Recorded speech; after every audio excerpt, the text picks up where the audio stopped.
So I thought I needed to set the record straight with the P Diddy case, because I've seen a lot of videos going around saying that charges have been dropped against P Diddy, and some people saying that, oh, he's going to get lesser sentence amount.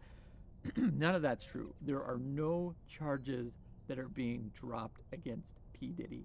What's happening is the same charges, there's different avenues at coming to a guilty plea and the jury finding him guilty on charges. So they're saying that we're not going to do a jury instruction related to this facts of the case to find guilty on this charge. We're going to use this facts of the case to find guilty. So what they're doing is they're changing the jury instructions. So there's one charge about aiding and abetting in sex trafficking and committing sexual acts. And so what they're going to do is they're not going to put in the jury instructions that he aided and abetted, because jury instructions can be very complicated and confusing. Essentially, you have to lay out every single element of a crime, and then the jury goes through and they say, okay, did he commit this element based off what we heard? Did he commit this element based off we heard? And these are complicated cases with RICO. It's called the Racketeer Influence Corruption Act. And it's essentially saying that you're in a business that is facilitating crime, and it's not really a true business. It's committing crime within, and it's really just a facade to further crime.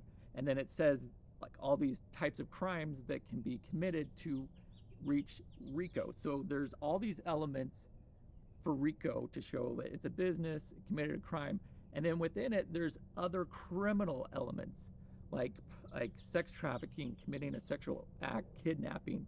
So you have to have all the elements, like instead of just punching someone and committing a sexual act and you have the jury instructions for those acts and those elements, you have to, in addition to that, put in the RICO element. So it's a really complicated jury instruction.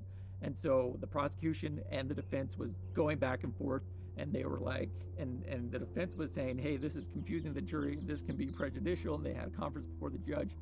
And so the prosecution said, okay, we're not going to pursue this jury instruction as to not confuse the jury, and the judge wanted jury instructions that weren't as crazy as and complicated, wanted them to be as streamlined as they could be with a RICO claim.